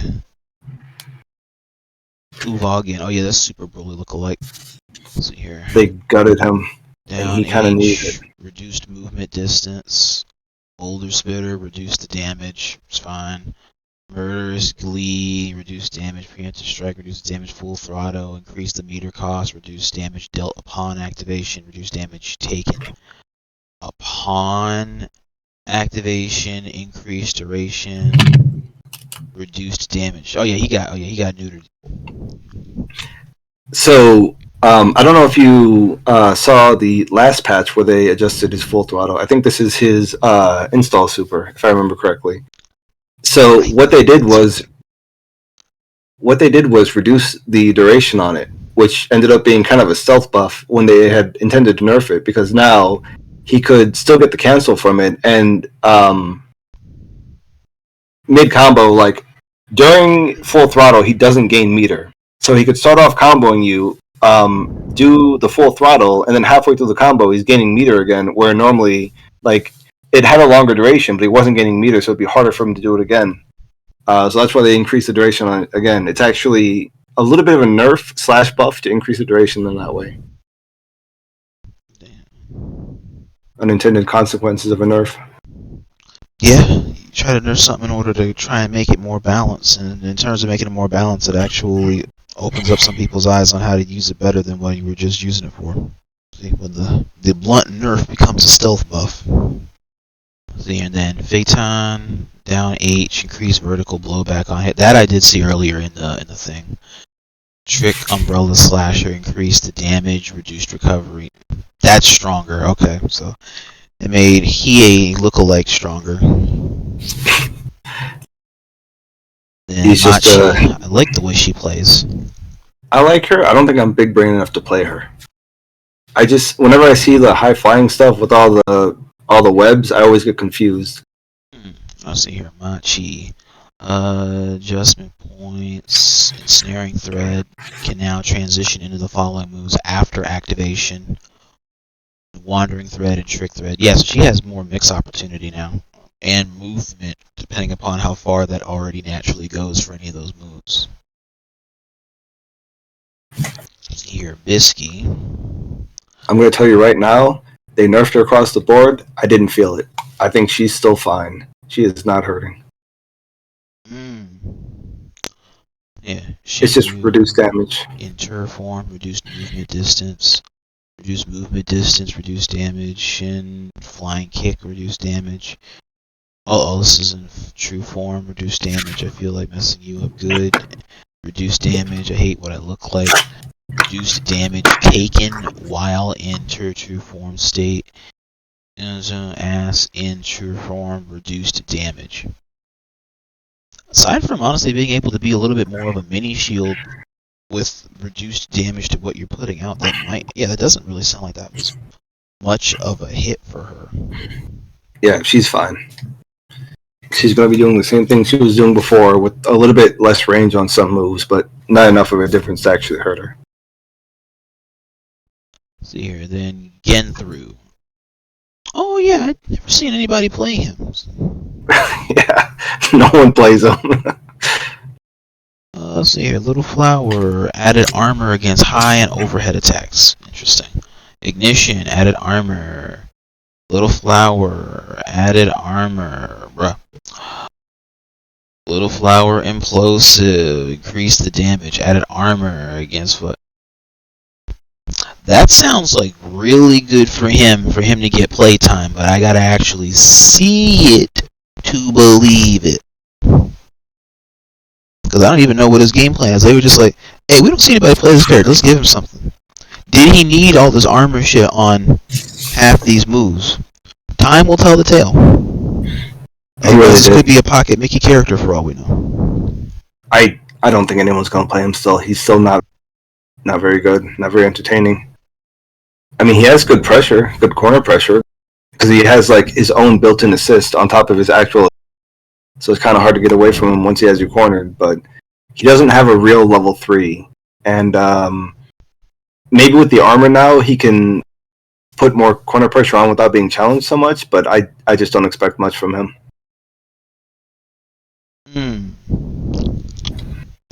See here, Razor. Adjustment increased overall mobility. Extended the window to transition into power position after activation. Oh, they made him better. Not a whole lot. These are just movement buffs. That's enough to make it do what it do for a character like him. Let's see here, Miriam. Specific changes now hits downed opponents. Oh, so this OS is now. I didn't know that didn't OTG before. Huh. Let's see here. And while airborne can no longer be cancelled in the art moves, can now down and input after landing. Reduced recovery of the earthquake effect upon landing. Oh, okay, yeah, so he's on the move now a little bit more when he's committing to his air moves. Supernatural Foresight now allows cancel into the King's move after activation. So a cancelable move, an extra option, or less landing recovery, and an OTG. That's really good for a character like him that already moves fast. Because he's a character that rewards already investment play into Nen Impact.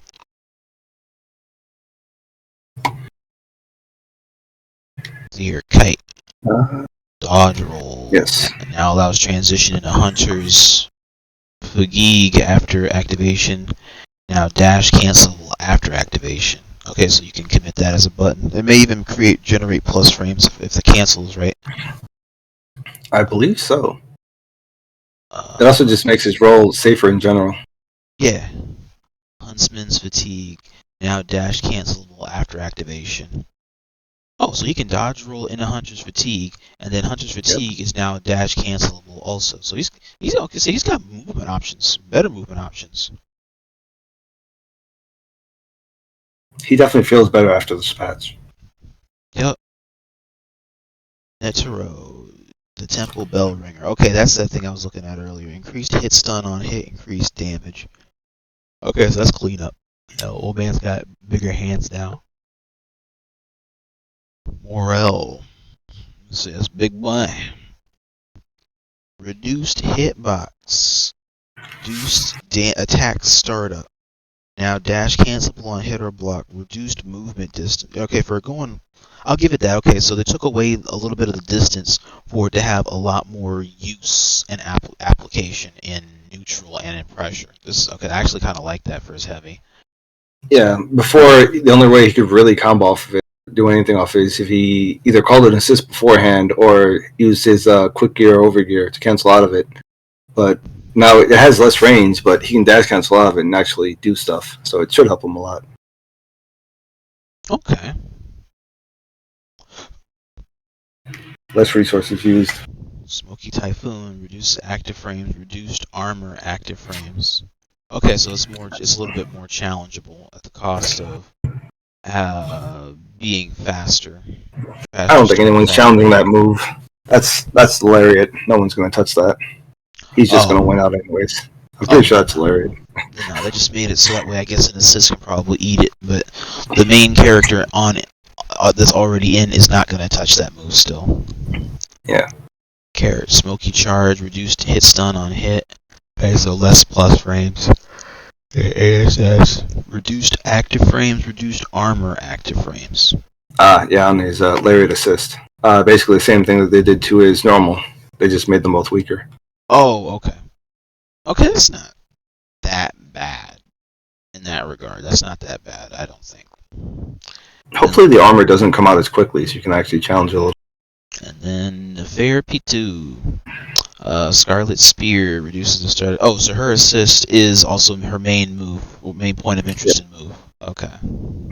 That is the one that guard crushes, where she dashes across the screen.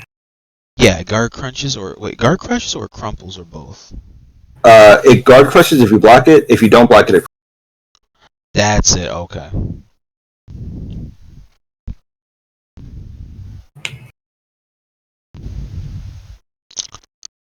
So your Nintendo notes. Yeah. Okay. So those are the two main notes. So let me go on ahead and let us continue. More of this tournament goes on. I was gonna say, especially with some of these characters getting a bit deeper here, straight away. So the main benefiters of this patch, I think, will probably Kite with one, Razor sounds like one, Pitou definitely, and Kurapika. And I think, honestly, Krollo was probably the Krollo or Gentru was probably the biggest, were like the two losers of this patch. Krollo for sure. Gentru, I only say that he still might be one of the bigger losers on this patch because they still went through the choices to buff him, and all this sounds nice on paper, but I don't see how this affects his current impressions to improve his pick rate. I don't think it's going to. I think he's just going to be the one that nobody plays. Right, and that's unfortunate, but every game has that character where you just don't play them no matter what happens, or his representation is so small that the matchup is niche. You know, that might actually be an advantage for him, because nobody plays him, so it's kind of hard to know how to play against him. But, I mean, maybe the one Gentru player out there in the world will enter a tournament and do well. Who knows? Maybe. If he does, hey, that'll put him on the board for the one time, and then people will give him a chance because you've seen that one person play the character that nobody thought about. I think it's a hard sell. Even if there's like one good player, I don't think people will pick him up. Nah. He just doesn't have like that main character appeal, you know? No, he definitely sounds like he looks like a side character. He looks like he gives off a similar appeal like Joey Wheeler if Joey was not a side character. What's the bug one? Weevil Underwood or something like that? Oh yeah, or he could even give off an appeal like Weevil Underwood or Rex Raptor. Yep, exactly. There's like you have the potential to be a main person on the ticket. It's just you're not there. You have everything. Poor guy. He deserves better. He does. Let's see. Next question. Did the patch actually increase character diversity, or did it just shift the tier list? I mean, there might be more people playing Kurapika, but I think outside of that, people are just going to play their stuff.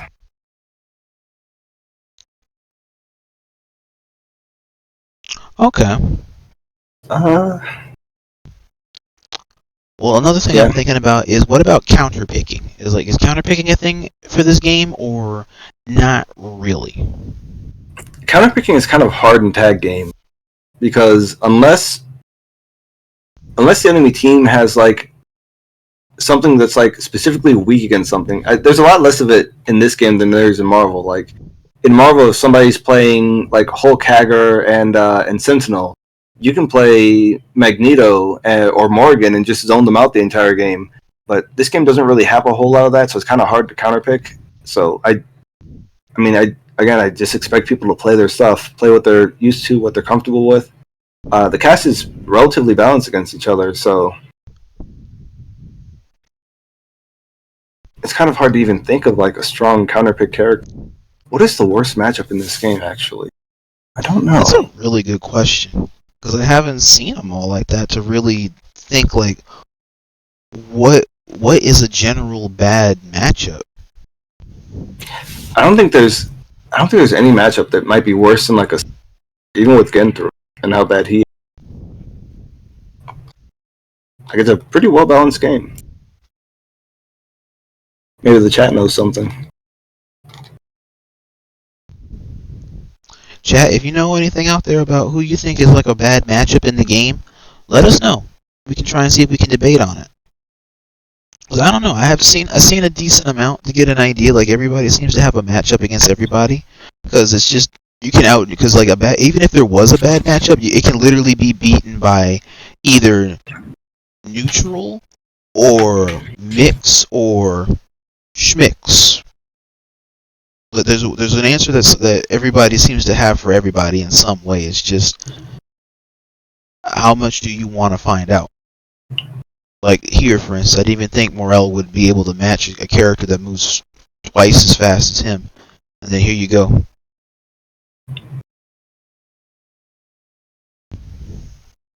Oh, you know what? That's that extra friend. That's the stuff that we were just reading about that's in play here on how he's able to do that stuff at the cost of it not having that much armor on it. But you can keep doing that more, which means that he can get more icing on the cake for his combos and his extensions.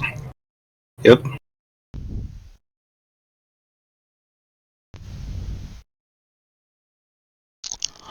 Next question. What change surprised you the most when you first logged in after the update? Leorio's jump arts. It feels bad now. I don't know if it was intended or maybe it's just me being a little bit biased. It feels slow. It feels a lot harder to combo with. It doesn't seem to track as well. I mean, I get it. It was a kind of a dumb neutral tool and combo tool, but it feels bad. That is one that hurts. Okay. It had me looking around for other characters to put on, which is kind of sad because Leorio is a really good meter engine. My two other characters both love meters, so losing that kind of sucks. Damn. I love that move, that karate chop. Mm-hmm. You have to hold the button for that and release.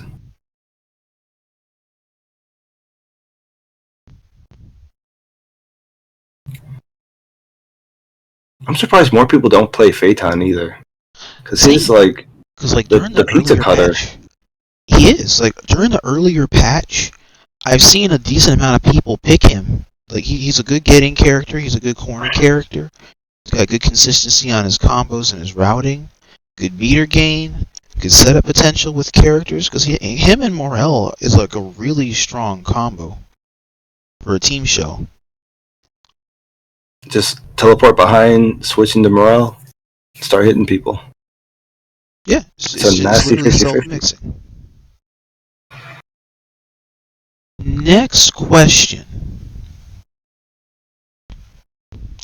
Is there any character that still feels fundamentally broken or fundamentally weak? That is a question. Any character that feels broken. Well, Gentru definitely feels weak. It might be a little bit too early to say, but Uvogin might actually be kind of fair now. Before this patch, he was just easily the best character in the game. But I guess maybe when I watch the next tournament, I'll have a better idea whether or not I think he's still the best character. I mean, he probably will still be the best character in the game, but maybe after the next tournament, he'll be considered more fair. Oh, okay. But without a doubt, Gentru is just, he's so. Give my man some help. He needs it. I feel that. Hey, Pat, welcome in. Welcome in. Oh, Pat, is it at 7 o'clock or 8 o'clock tonight?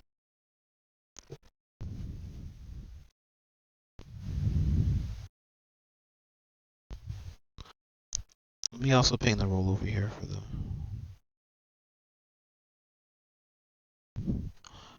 But welcome in. If you wanted to weigh in on the stuff that we're talking about with Hunter x Hunter, go on ahead. It'll start in an hour. Gotcha.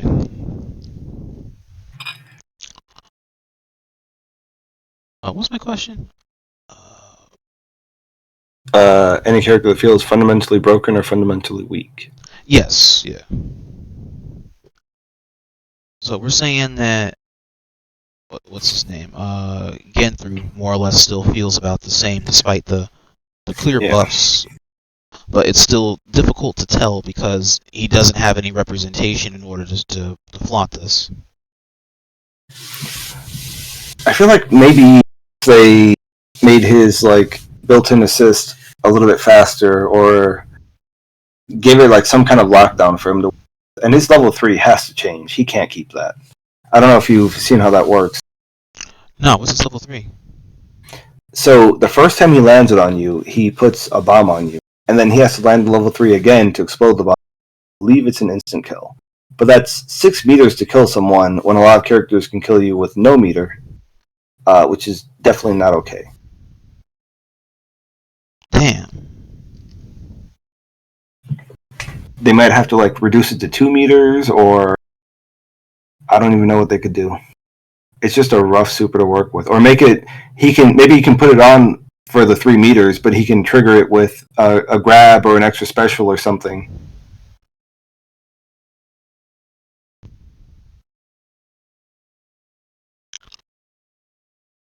Okay. He basically just doesn't have a level 3. Damn. So he's just there. That meme. Oh, I got you, Pat. Go on ahead and ping my roll over in Tax City, and then see if you can get people to go in through my lens. Okay, so there's not really too much that we can do about for this one until we can get more data for it, because it still feels like it's falling more or less on Gentru. That feels like the main brunt of this focus point for a conversation, where it's like it's a yes or a no or a maybe. Next question. It's going to be talking about Pitou, so talking about the DLC character. Since it's the first DLC character in the game, how does she add into the mix here? So, she has, I guess since a lot of the other assists got nerfed, she has one of the best assists in the game. It wouldn't seem like it at first, but it takes so long for her to get all 3 of her swipes of her forward assist. There's a lot of lockdown there. Like, it feels like the lockdown that the other characters lost. And then it wall bounces too, so if you open them up, it's like the freest combo ever. I wish that I could say that she would make an awesome new Phoenix style anchor, but it's really easy to exploit her actual Phoenix thing, so more often than not, that's not even going to be a factor. But she makes a really good point character and a really good assist character, and potentially, if in the future they make it so she can't get blown up so easily, she's going to be one of the best anchors too.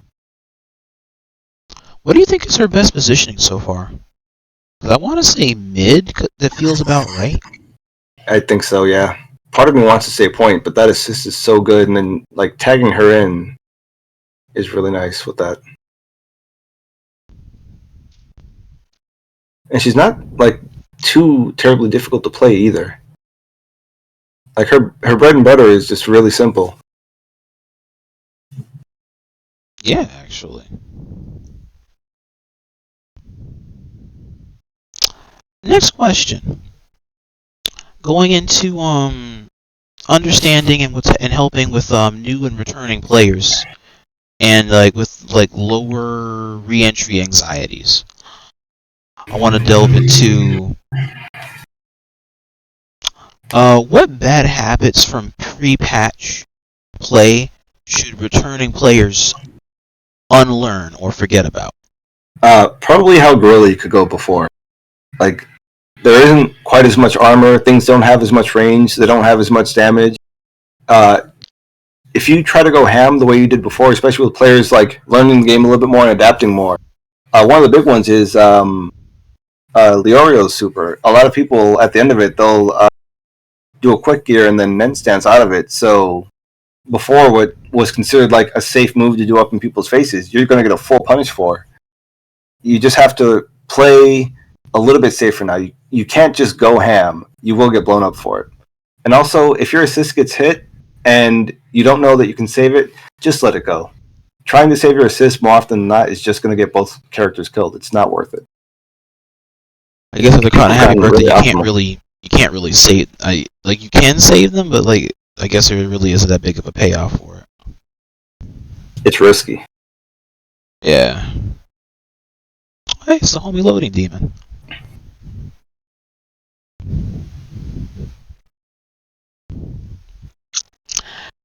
Next question.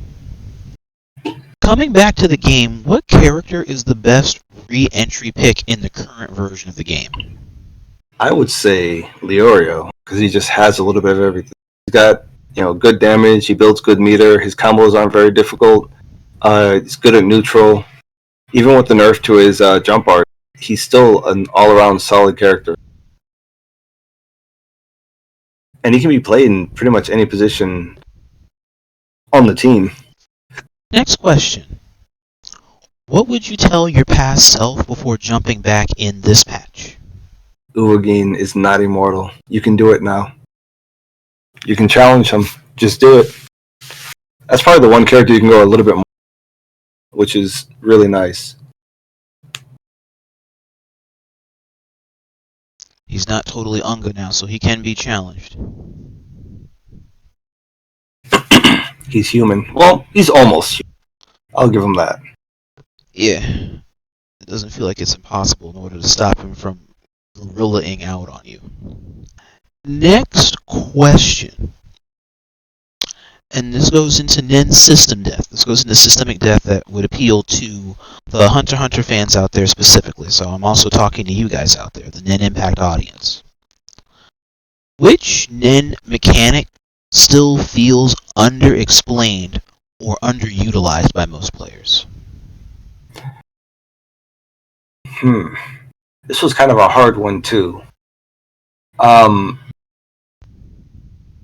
think the top level players are really good at pretty much using every tool available in the game. If you're not a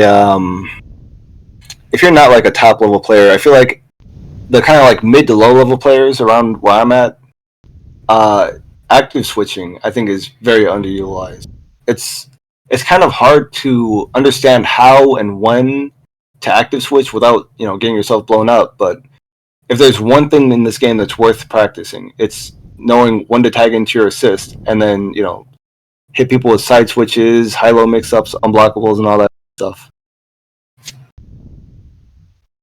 That's the next step to getting yourself to being a great player. Okay. And you really don't see it outside of the best players out there. Next question. Is Nen Impact better when players lean into lore-accurate playstyles or pure optimization? I would say it really depends on how you are as a player. Whatever you enjoy. If you enjoy the game a lot and you enjoy the way that you play a lot, you're going to find a way to make it work. There are some people I've seen in some games that play just what I would consider complete garbage, and they just, for some reason, it just works. So, as long as you practice, you can make pretty much anything functional. It just might take a little bit more work for you than somebody who's playing something optimal, A little more effort, but you'll get there. Okay. Next question. What character best represents their anime counterpart after the patch? See, this is the part I'm not sure about. I've not watched the anime, so it's really hard for me to say. I've just seen like a couple of random scenes from it from other people watching, and I just happened to pass by. Fair enough. Alright, well, let us skip this one. Next, a question. We're going into matchup and the skill expression. Those things that keep the grinders invested. What you guys out there are already doing. This is for intermediate and advanced players, but does not alienate the players that are just picking it up for the first time. So, what character now do you feel has the higher or highest skill ceiling in the game? Highest skill ceiling is kind of hard. I might go with... I was kind of stuck between Gon, Hisoka, and Machi, because they're a little bit weird. With Gon, you have to like time your specials, and with Hisoka and Machi, you have the weird, very modular stuff with your strings and gummies. But it's not a game where you have to do the super complex stuff, but you can. So I wouldn't let a character having like a high skill ceiling scare you away, because they all have like reasonable skill. Okay, I like that. Wait, every character is approachable despite how fundamentally friendly or lacking they may be. Every character can actually be an approachable entity to add to your kit. Yeah. What match change? Skip that one. Last question for now. And then we can return to the other ones on another day. So my closing question here would be, what separates a good Nen Impact player from a great one right now? I would say the good old fighting game fundamentals. Being able to block, being able to know not to get yourself into certain situations. Because this game does have a lot of messed up situations that it can put you in. But if you, again, like I said earlier, if you go back and rewatch your games, you can see like, if I had maybe jumped out here, or if I had not done this thing, I wouldn't have been in this situation to have to make this guess in the first place. Or maybe I could have used quick gear or overgear or something to get myself out of this situation. Knowing when to do those things is another one of those things that like puts you from a good player to being a great player. I think defense, especially in tag games, because it's so hard to block in tag games, is a little bit underappreciated. For real. Like, they keep advancing the dial of wanting to do less blocking and more button pressing, or to always keep aggressively controlling space, when the base aspect of just being able to block something says dials about what you can control and what you can hold when you don't have to force your way in to take your turn. Yeah, sometimes it pays to be patient. That's it. And a lot of the games right now, like the current market of games right now, has been pushing the dial more of tag-based games, or the tag ideology, which in turn actually has been low-key phasing out the edifice of patience, as opposed to the only game that I think that really kept that installed as one of the newer games was probably Fatal Fury. And Virtual Fighter. Oh, I can't wait for that one. Fatal Fury really plays like back to the old days when there wasn't... I guess I can't say there wasn't as much crazy stuff going on. It's just, it was a simpler time, you know? Where, like back with Street Fighter 2, it's, you know, footsies, patience, good, solid fundamental gameplay is what gets you to the end. And with these like crazier games, we just lost a lot of that for Unga Bunga Group. But having that patience is really like, it's really a skill. I can't think of a single top level player for any game that doesn't have some of the best defense in the world, and there's a reason why. The one that can block that nasty mix-up that's gotten this guy who's going Unga Bunga all tournament up to grand finals. When you get to grand finals and actually mix-up, suddenly you're having a problem that you didn't have to deal with before. Gotcha. Okay. And low-key, a lot of these setups are a little bit risky when people go like full offense. A lot of stuff is a lot less safe than people, and knowing how to punish these at a high level also makes a difference. I believe that. I don't know how rewarding the labbing is on this game, but that's definitely one of them, because with a lot of stuff that introduces a lot of Mickey situations where you could be casually outmatched or casually knowledge checked, it pays to be in the lab to have one of those under control. Or both. I don't know if this game has too many like terrible knowledge checks that you have to worry about. There are probably actually with some of the with the way the grabbing works, where it's just forward and heavy. There's probably a lot of stuff with that I don't know about yet that's very knowledge checky. Like what's her name? Pitou. When you do her guard crush, if you block it and she dash cancels it, she can actually go for a grab right after. So you have to kind of be ready for that. And I do it accidentally a lot of times because I'm mashing dash so I can immediately put on some pressure, but sometimes grab comes out instead. So guard crushing the grab. Good luck with that one. Alright, and chat, on that notion, I will leave you with this, as before we get ready to wrap up. If you're coming back after the sale, or after the patch, and you wanted to boot up some Nen Impact, or reinstall it, or it's your very first time playing it in general, and any of these facets that we talked about did interest you, or catch your attention, my question is, what do you seek from the game experience? Who are you meaning? And what's one thing you feel you may struggle with? I want to leave you with that notion on what to think about, and just ask yourself if you do want to get into Nen Impact. This game, in my opinion, is worth it to get into, and to get into the scene, and to try to like the people, like the game, and like the opportunity. The sales, I think, could be a little bit more forgiving for that push, but at the same time, Steam and PlayStation Store do their best in order to try to present those opportunities as frequently as they can, far and few as they may be right now. I'll leave you guys with that notion.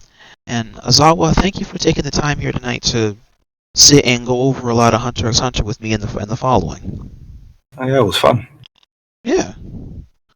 There's a lot we had a chance to delve into, a lot we had to revise. There's a good deal of notes here for Tampa Never Sleeps in order to give an idea for like how these characters have been moving before the patch and after the patch since Pitou got here. Oh yes, I almost forgot. And then now we got to look at the I was just looking at earlier, the new character that got here. Oh yes, Phinks. Phinks. Yeah. Hang on, I've got to. Well, I was just on this. Hang on.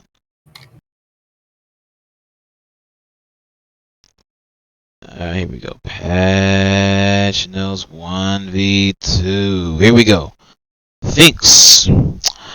This is what I needed to read. So here we go as we read it real quick on Phinks. And we're going to see if we can find somebody to raid. So he's the new DLC character. So P2 was number 1. Her patch is already passed. Now we got Phinks here and what he brings. A power type character with many high damage attacks. The more you rotate your arms, the more your aura builds, and the stronger your punches become with Ripper Cyclotron. Use it to deal massive damage to your opponents. However, keep in mind that you are completely vulnerable while spinning your arms, so be careful and choose the right moment to go on the offensive.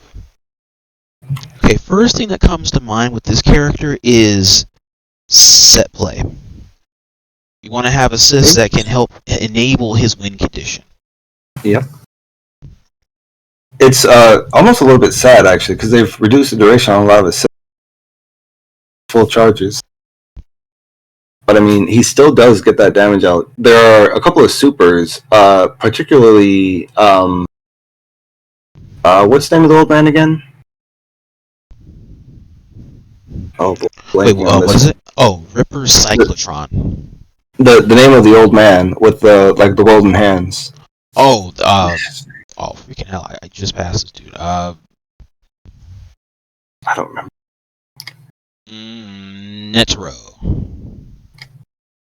Yeah, it's Netro. So from his super, it's pretty easy for you to get like a full charge and just smack people around after. He's very good at like have one person do a super, tag him in, charge up his arm, and do a bunch of damage for free. He does a lot of damage. He's very scary. It's a little bit difficult to do it on his own in combos though, because you have to do quite a bit of spinning really quickly. Damn. I was told that you don't really have to do it for him to get a lot of damage, but it certainly feels like you. He's not like a super flashy character, but he does get the job done. He's a great damage engine. If you like big boy damage, this is the character for you. Yeah. Let's see. Who would you like us to raid? Are you asking me? Yes. Yeah, this is your stream, so it's like, who would you like us to raid? Oh boy, I don't even know who we could raid. And then chat out there, I appreciate you guys coming in order to tune into tonight's HxHunter podcast in order to try to grease the wheels on productively moving a dial here for the community. Even if I don't aim to play this particular tag game, or I haven't had a reason to invest in it completely just yet, I still want to continue to build the bridges for other people to walk to those opportunities. And enjoy and bask in the conversations that we need to be having for this community. Alright, let me see whom is on. Let's see, Faulty Things is on, Soul Slayer is on a Customs in My Hero. The Bravo is on FDA. The Legends player. Some Rivals people making it do what it do. Let me see here. Neo Judai is not live right now. Pat, you live right now, or? I was gonna say I could probably raid you. I have like a friend that's online streaming, but he's playing an obscure MMO that I don't think anyone know about. Surprise me.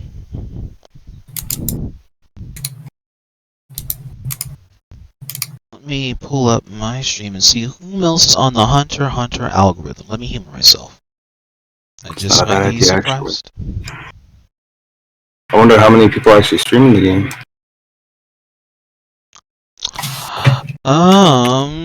Just me. I have the full algorithm's attention. My goodness. Hi, guys. I'm socially keeping this hush puppy alive for you guys. Oh, that's unfortunate. In some sense. In other senses, you'd be surprised. No, not yet. I haven't even closed registration yet. Oh, actually, I need to get my ass in bracket, actually, now that you mention that. If you guys have any questions, comments, or concerns for anything that we talked here today, tonight, about Hunter x Hunter Nen Impact, feel free to leave me a follow, or leave my friend here a follow on Discord. They are very knowledgeable of a lot of stuff with tag fighters and the Nen Impact and Marvel experience. So if you want a new friend in those areas, I do implore you to check out Asana. On that notion, we're going to go on ahead here and raid it in. You guys take care for the night. I'll be back with my next episode. Like I always say, till all are one. Talent. That sounds delish. I don't have a power pod active right now. What are power pods? Those are for rich people. Teehee. Teehee. Oh my god, I forgot to get my phone.